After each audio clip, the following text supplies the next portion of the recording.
Hi, and welcome to the Day 4 Geometry Notes. Today we're going to be talking about Venn diagrams and their relationship with conditional statements. First, let's start with the definition. Venn diagrams are used to show relationships between things. We'll study the examples below. Our first scenario is that all members of A are also members of B. Some members of B are also members of A. Notice how A is completely inside circle B. That means all parts of A are also part of B. And some parts of B lie inside A, but some parts also lie outside of A. Scenario 2 is that some members of A are also members of B, and vice versa. There's a small intersection between the two circles, and people in there are members of both A and B.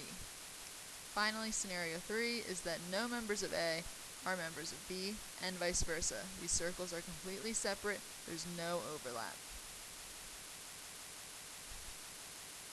Now, we're going to use the Venn diagram to fill in the blank with the correct quantifier, all, no, or some. Cloudy days are rainy days. Notice, the large circle is cloudy days. I have some cloudy days outside of rainy days and some cloudy days inside rainy days. That means some cloudy days are rainy days. Rainy days is entirely inside cloudy days. So that means all rainy days are also cloudy days. Next, we're going to once again fill in the sentences with the quantifiers all, no, or some. Students don't go to the beach. Here's my circle of students. Those in this intersection are students who go to the beach, but these students outside do not go to the beach. So some students don't go to the beach. People who go to the beach are students. Once again, we have the intersection of students who go to the beach, so some students go to the beach. Try example 3 on your own. Pause the video here. Once again, we're filling in the blank with the quantifier all, no, or some. Right angles are obtuse angles. These two circles are completely separate. There's no overlap, so no right angles are obtuse angles. Also, no obtuse angles are right angles because there's no overlap between these two circles.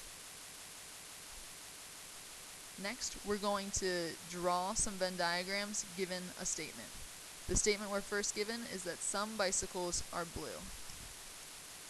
We're going to create one circle for bicycles and one circle for things that are blue.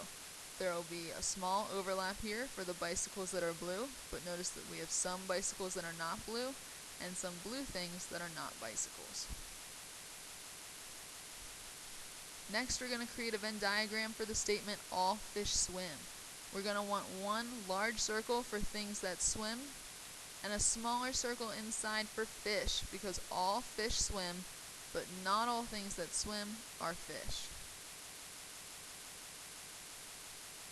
For example 7, we're going to draw a Venn diagram using the information some people drink Pepsi, some people drink Coke, some people drink Pepsi and Coke.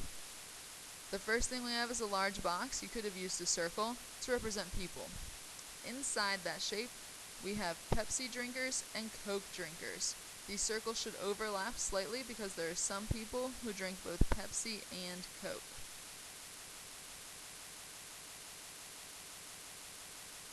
Next, let's talk about Venn diagrams and set notation. We have two keywords here. Those are union and intersection. Union is represented by a U, and that means A or B.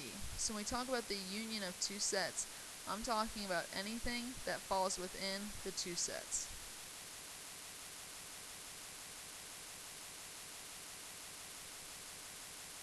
Now when we talk about the intersection of two sets, we represent that with an upside down U, and it's read as A and B, or things that fall in both A and B, or the intersection of the two circles.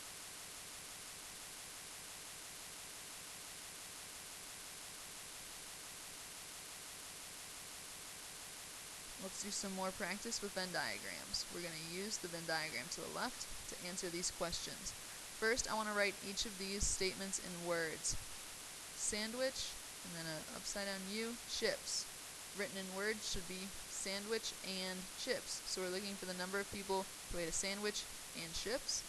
Looking for the intersection of those two pieces. 33 plus 8 equals 41 is our answer. Now we're looking for the people who ate chips and milk and a sandwich. So when we look at our Venn diagram, 8 is the only number that falls in all three circles, so the answer must be 8. Finally, we're going to look for sandwich or chips. So we're looking for the people who ate a sandwich or a chip. Notice that it's going to be anything that falls within the two circles. So we're going to add together all these numbers. We've got 52 plus 33 plus 8 plus 27 plus 16 plus 97. All of these numbers because they fall within the two circles, and that gives me 233. Thank you all for listening. Be sure to write down your questions when you get to class next time.